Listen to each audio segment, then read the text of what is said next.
എൻ്റെ അടുത്ത് ഒരു 23 വയസ്സുള്ള ഒരു ഇരുനിറമുള്ള വളരെ സുന്ദരിയായ ഒരു പെൺകുട്ടി ഒരിക്കൽ കൗൺസിലിങ്ങിന് വന്നപ്പോൾ പറഞ്ഞത് അവർക്ക് ഒരു പുരുഷ ലിംഗം കണ്ടു കഴിഞ്ഞാൽ അവർക്ക് ഛർദ്ദിക്കാൻ വരുമെന്നുള്ളത്. അതാദ്യം സൗഹൃദമായി, പിന്നെ പ്രണയമായി, അങ്ങനെ പരസ്പരം അവർ ഒരുപാട് നേരം സംസാരിക്കുകയും അവർ പരസ്പരം പ്രണയബദ്ധരായി. ഇദ്ദേഹം തൻ്റെ ഭാര്യയായിട്ട് അവരെ അംഗീകരിക്കുക പോലും ചെയ്തു. അവരുടെ പ്രൊഫൈൽ പിക്ചർ വളരെ സൗന്ദര്യമുള്ള ഒരു യുവതിയുടെ ആയിരിക്കും. അവർ വീഡിയോ കോൾ ചെയ്ത് അവർ നഗ്നത പ്രദർശിപ്പിച്ച്, എന്നാൽ ആ കോൾ റെക്കോർഡ് ചെയ്യപ്പെട്ട് അത് ബാക്കിയുള്ള ഫ്രണ്ട്സിനെല്ലാം അയച്ചു കൊടുക്കുമെന്ന് ഭീഷണിപ്പെടുത്തി പണം തട്ടുന്ന, അപ്പോൾ ഈ കണ്ണുകൾ അങ്ങോട്ടും ഇങ്ങോട്ടും മാറുന്നത് കാണുമ്പോൾ തന്നെ ആ കണ്ണുകളിൽ നോക്കി തന്നെ ഒരാളുടെ വ്യക്തിത്വം നമുക്ക് മനസ്സിലാക്കാനായിട്ട് പറ്റണം. നമസ്കാരം, ഞാൻ doctor Bibin Jose, consultant pulmonologist and PhD scholar in neuro psychiatry. Honey trapping നമ്മൾ പലരിലും ഒന്ന് കേട്ട് മറന്നിട്ടുള്ള ഒരു ടേമാണ്. പല യുവജനങ്ങൾക്കും ഇതെന്താണെന്നറിയാം, എന്നാൽ പ്രായമായ പലർക്കും ഇതെന്താണെന്ന് പോലും അറിയില്ല. അതുപോലെ വൈഫ് സ്വാപ്പിംഗ് എന്ന് പറഞ്ഞാൽ എന്താണ്? അത് ഈയിടെ നമ്മുടെ മലയാള നാട്ടിൽ പോലും ഒരു വാർത്തയായത് ഞെട്ടിപ്പിച്ചൊരു സംഭവമായിരുന്നു.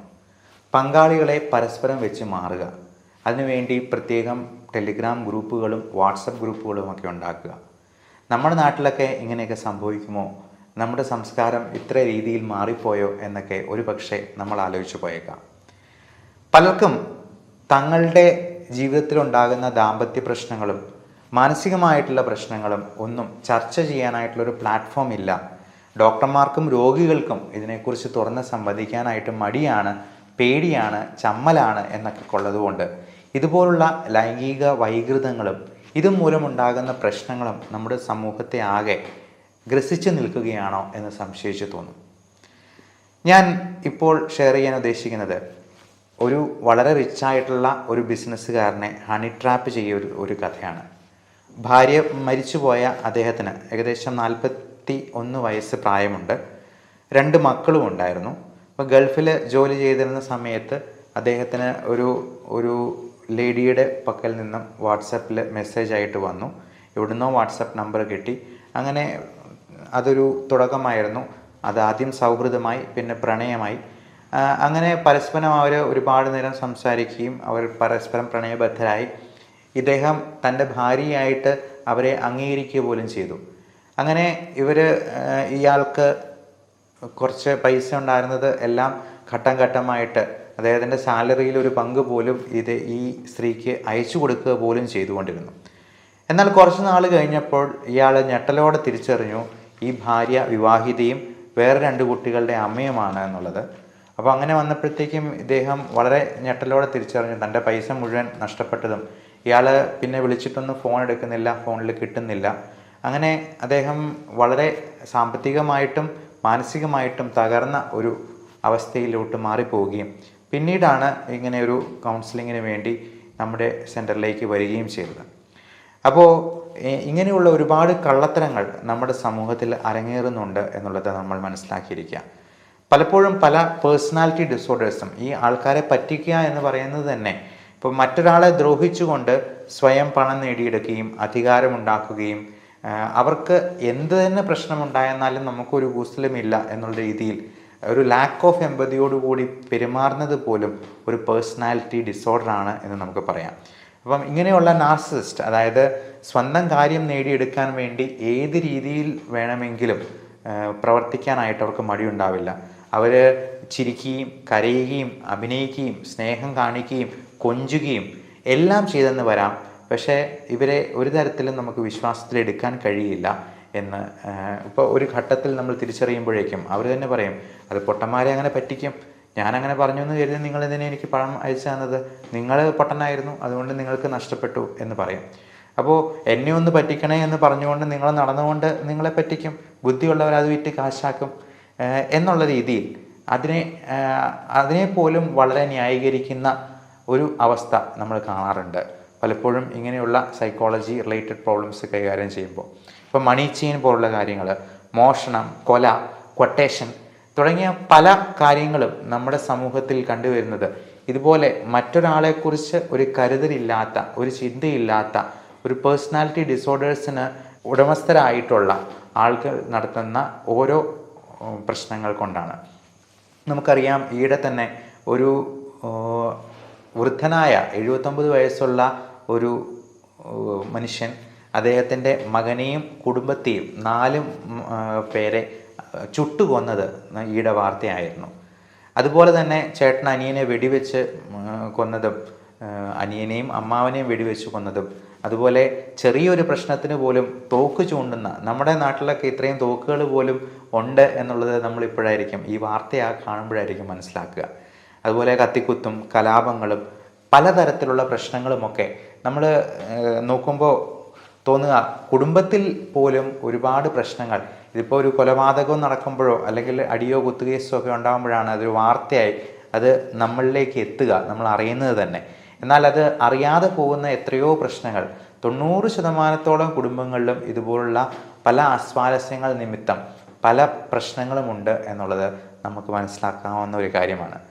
അപ്പോൾ ഇങ്ങനെയുള്ള നാർസിസ്റ്റിക് പേഴ്സണാലിറ്റിയോട് നമ്മൾ ഡീൽ ചെയ്യുമ്പോഴും വളരെയധികം ശ്രദ്ധിക്കണം. കാര്യം ഇങ്ങനെയുള്ളവർ ഈ ഹണി ട്രാപ്പിങ്ങിനൊക്കെ പലപ്പോഴും ഈ കോൾ റെക്കോർഡ് ചെയ്ത്, ഇപ്പോൾ വീഡിയോ കോൾ വഴി, ഇപ്പം വളരെ സുന്ദരിയായിട്ടുള്ള ഒരു പ്രൊഫൈലിൽ നിന്ന് അവരുടെ പ്രൊഫൈൽ പിക്ചർ വളരെ സൗന്ദര്യമുള്ള ഒരു യുവതിയുടെ ആയിരിക്കും, അവർ വീഡിയോ കോൾ ചെയ്ത് അവർ നഗ്നത പ്രദർശിപ്പിച്ച്, എന്നാൽ ആ കോൾ റെക്കോർഡ് ചെയ്യപ്പെട്ട് അത് ബാക്കിയുള്ള ഫ്രണ്ട്സിനെല്ലാം അയച്ചു കൊടുക്കുമെന്ന് ഭീഷണിപ്പെടുത്തി പണം തട്ടുന്ന, എന്നാൽ മറ്റ് പല രീതിയിലും അക്കൗണ്ട് നമ്പർ കൊടുത്തിട്ട് എനിക്ക് വളരെ അത്യാവശ്യമായിട്ട് 5000 രൂപ വേണം, ഇന്ന നമ്പറിലോട്ട് അയച്ചു കൊടുക്കണമെന്ന് പറഞ്ഞ് എൻ്റെ ഒരു സുഹൃത്തിനെ പോലും ഞാനാണെന്ന് പറഞ്ഞ് ഈയിടെ മെസ്സേജ് അയച്ച് ഒരു 5000 രൂപയോളം അദ്ദേഹത്തിൽ നിന്ന് തട്ടിയെടുക്കുകയുണ്ടായി.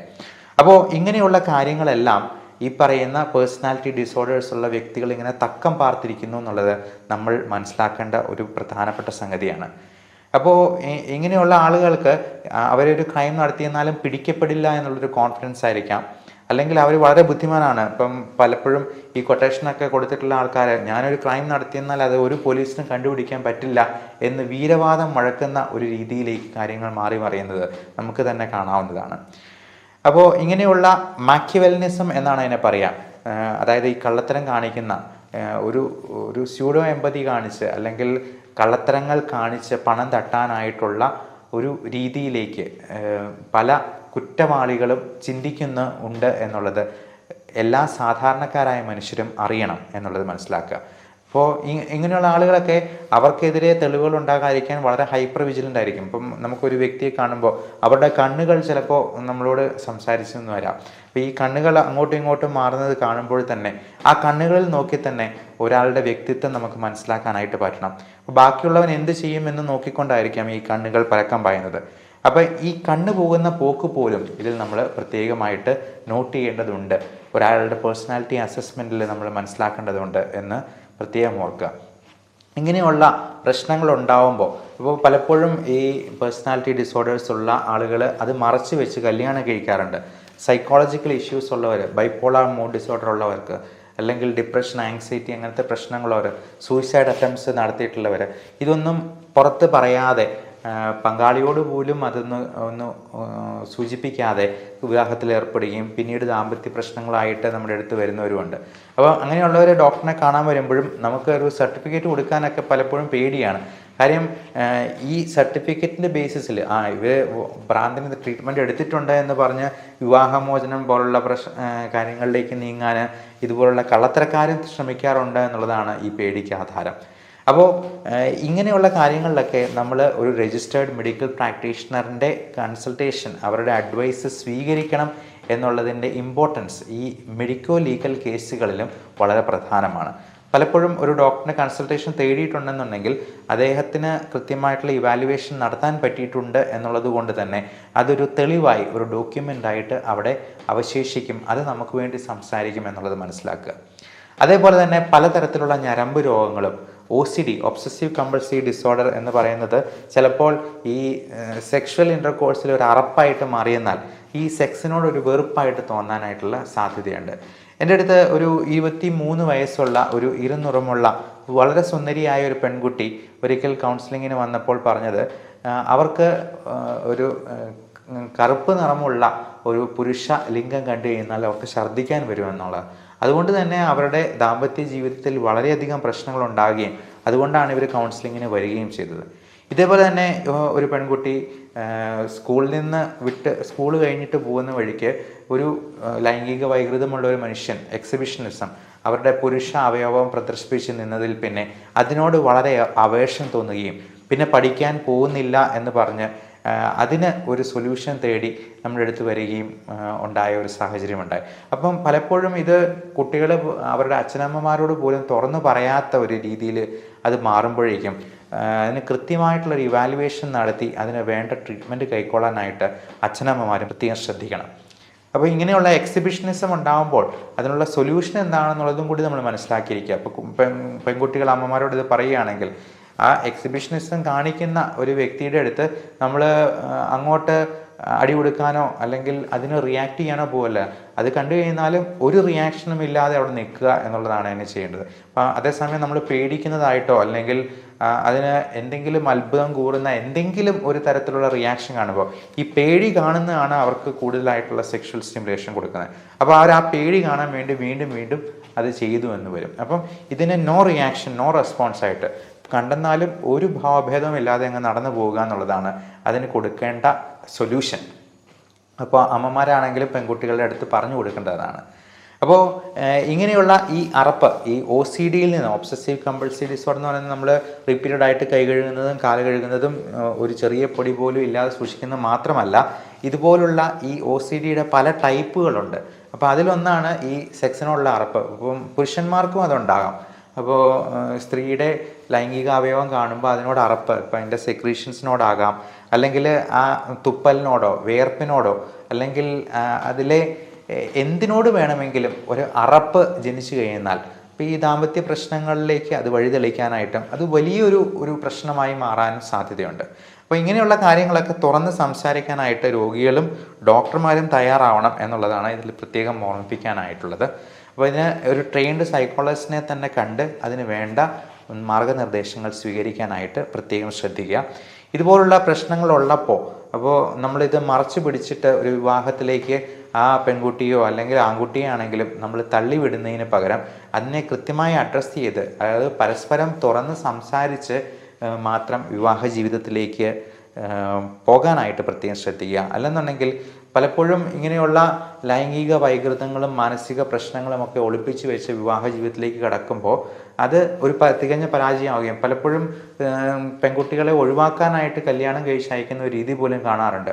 അത് കഴിഞ്ഞ് പിന്നെ ഫോൺ വിളിച്ചു കഴിഞ്ഞാൽ അവരുടെ വീട്ടുകാരെ എടുക്കുക പോലും ഇല്ലാത്ത ഒരവസ്ഥയിലേക്ക് മാറിപ്പോകാറുണ്ട്. അപ്പം പലപ്പോഴും അന്വേഷിച്ച് കഴിയുമ്പോഴായിരിക്കും അവരുടെ ബന്ധുക്കൾക്കും ഇതുപോലുള്ള മാനസിക പ്രശ്നങ്ങളുണ്ടായിരുന്നു. പലപ്പോഴും ഈ പെൺകുട്ടി തന്നെ സൂയിസൈഡ് അറ്റംപ്റ്റ്സ് നടത്തിയിട്ടുണ്ടെന്നുള്ളതുമൊക്കെ മനസ്സിലാക്കുക.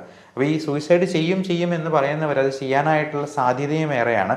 എന്നാൽ ബൈപ്പോളാർ ഡിസോർഡർ ഉള്ള ചില ആൾക്കാർ പേടിപ്പിക്കാനായിട്ട് അല്ലെങ്കിൽ പേഴ്സണാലിറ്റി ഡിസോർഡറുള്ള ബോർഡർ ലൈൻ പേഴ്സണാലിറ്റി ഡിസോർഡറുള്ള ആളുകൾ ചുമ്മാ പേടിപ്പിക്കാൻ വേണ്ടി ഇങ്ങനെ കാണിക്കുന്നതും കണ്ടുവരാറുണ്ട്. അപ്പം ഇത് രണ്ട് തരത്തിലുമുണ്ട്. അപ്പോൾ ഇങ്ങനെയുള്ള പ്രശ്നങ്ങളെ ഏറ്റവും പെട്ടെന്ന് തന്നെ കണ്ടെത്തി തിരിച്ചറിഞ്ഞ് അത് മനസ്സിലാക്കി അതിന് വേണ്ട ട്രീറ്റ്മെൻറ്റ് കൊടുക്കാനായിട്ട് പ്രത്യേകമായിട്ട് ശ്രദ്ധിക്കുക. അപ്പോൾ ഇങ്ങനെയുള്ള കാര്യങ്ങളെപ്പറ്റി എന്തെങ്കിലും സംശയങ്ങളുണ്ടെങ്കിൽ നിങ്ങൾക്ക് മുകളിൽ കാണുന്ന നമ്പറിൽ കോൺടാക്റ്റ് ചെയ്യുകയോ വാട്സപ്പ് ചെയ്യുകയോ ചെയ്യാവുന്നതാണ്. എന്തെങ്കിലും തരത്തിലുള്ള പ്രശ്നങ്ങളുണ്ടെങ്കിൽ അതിന് ഒരു സൂയിസൈഡോ അല്ലെങ്കിൽ എന്തെങ്കിലും ഒളിച്ചോട്ടമോ അല്ല, ഇതിന് കൃത്യമായിട്ടുള്ള സൊല്യൂഷൻ ഉണ്ട് എന്നുള്ളത് ഉറച്ച് വിശ്വസിച്ച് അതിന് വേണ്ട ട്രീറ്റ്മെൻറ്റ് കൈക്കൊള്ളാനായിട്ട് പ്രത്യേകം ശ്രദ്ധിക്കുക. എല്ലാവർക്കും നല്ല മാനസിക ശാരീരിക ആരോഗ്യം ആശംസിക്കുന്നു. നന്ദി, നമസ്കാരം.